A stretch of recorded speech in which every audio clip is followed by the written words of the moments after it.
To win a scholarship is not just what only first-class students can do. First-class students or students who graduated with stellar grades and high academic performance do not have monopoly to winning scholarships. With your second class, lower, with even your third class, you can win scholarships. What differentiates those who can win scholarships and those who cannot win scholarships is hard work.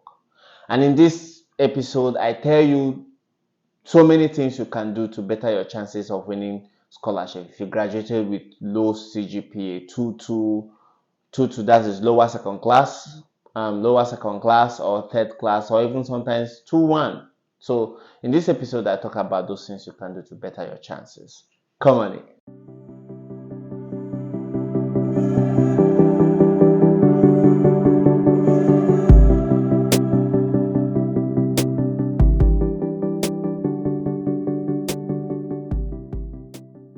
Hi, welcome again to another episode on Chrys-O. If you're a visiting viewer, if you're visiting for the first time, thank you for tuning in.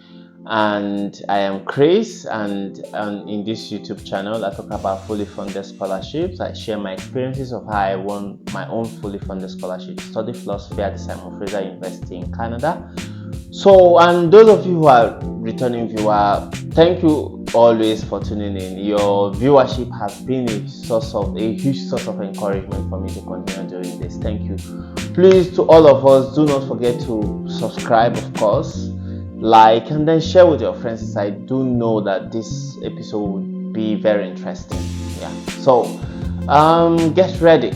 So, in this episode, I'll be sharing with you about 6 tips on how to win scholarships even if you graduated with poor grades. So this episode is literally, as the title suggests, how to win scholarships with poor grades or poor CGPA, right?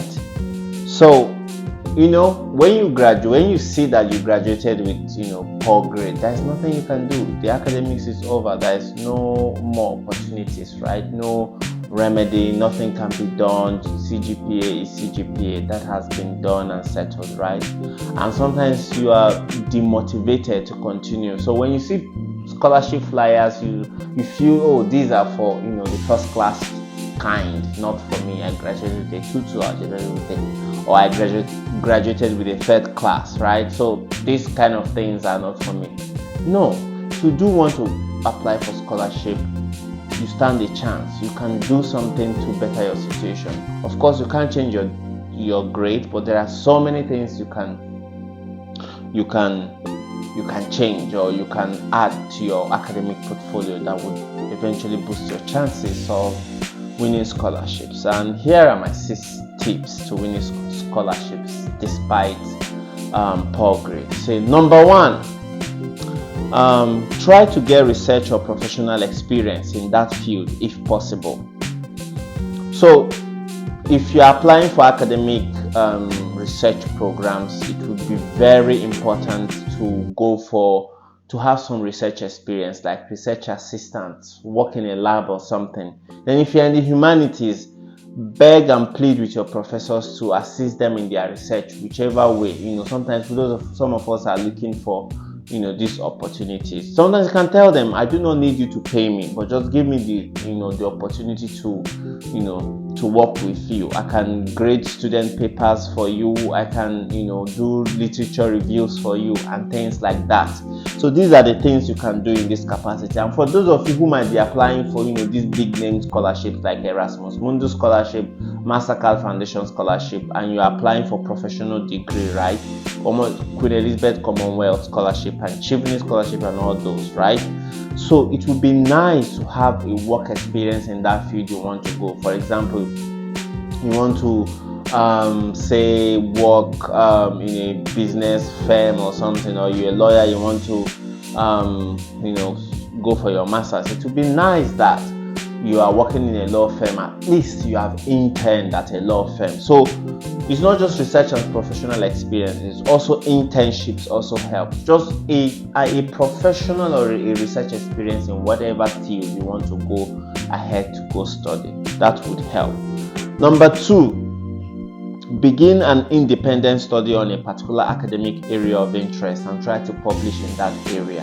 So this is mostly for those who are going for research degrees like an MSc, MA, or a PhD, right? So, and the good thing about this is that you don't even need any you don't need any money. You don't need to beg any professor to be their research assistant. This is something you can do on your own. So what can you do? Start studying, check what is in vogue in your field, check what theme are people looking at. So sometimes I do advise students to look at, check schools in abroad, in countries that you want to apply for these programs. Check what the kind of things people in these departments or people in these programs, the kind of things they work on. Pick it, let it be an interest. Read research articles, especially those of us in the humanities. This is easier to do, right? Check what do they call it? Different journal articles or different journal publications on the issue. Start studying it to find a research gap or to have an idea to write something of yours, right? And then get it published. This is incredible. This is showing them that despite my poor grade, I am not my poor grade. I still have other research potential, right? And also, if you're in the sciences, of course, you might say, to do a research, I need to actually work in a lab or something or have some robust research experience. No, you can do critique of already published works. Start reading them, find some gaps, collect data on the internet. I've seen people who do that actually. Collect data on the internet and then try to make a review of those already published works through those data that you have collected. So that is the second thing you can do with your time. Then the third thing you can do to leverage your chances is writing GMAT or GRE or ELSA, those exams, external exams, standardized tests, right? So this is mostly common. You do these exams and make sure you have good grades. You cannot change your GPA, but you can stand a chance to have a better grade. So you'll be presenting them with this grade. You can say something like, although my CGPA wasn't as good as possible, but my GMAT was perfect, and I had so and so issues during my undergraduate that made me I did not, pay good attention, and then I failed. However, my GPA is a testament to what I can do in your department. So write GRE and GMAT and make sure to come up with a good grade. Then the fourth thing you can do is you can enroll yourself in a postgraduate diploma program to boost your GPA if you can afford it. So if you have the money, if you do have the cash, it will be advisable you enroll in a 1-year postgraduate. It's just postgraduate diploma in your country, right? To use that period to take some key courses that you'll be needing in your graduate studies and make sure to do well, in that field. And doing a postgraduate diploma would also, if you have left school for a very long time, right, it would also be a reason to come back to school and acquaint yourself with those research methods and way of doing research in your field. So another thing you can do in this is to go, for example, your main target is go for a PhD. You can as well, if you can afford it, do a master's in your country if possible. And also masters, if you have poor grades, it's not possible to get into them. But if it's possible, then I will encourage you to do masters, since PhD is your main target, right? So yeah. Then the fifth thing you can do is to try to present papers at academic conferences. So this is tied to the point I made in number 2, start and begin an independent studies, right? It is someone who has begun an independent studies that can have papers to present at academic conferences. So these academic conferences, attend them and make sure you present your papers and your research in them.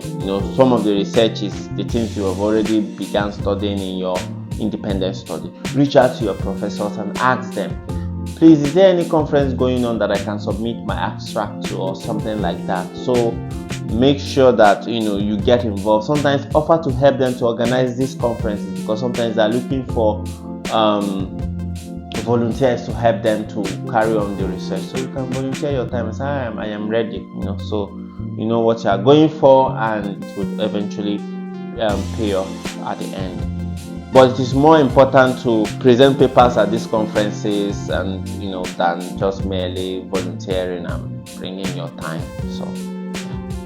So the sixth thing on our list is be involved in community services and volunteering, especially in projects that are related to the program, to your academic program.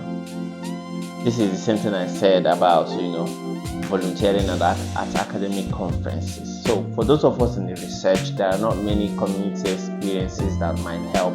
You can start a study group in one particular area in your field. I'm just giving you ideas of the things you can do if you are going for research, right?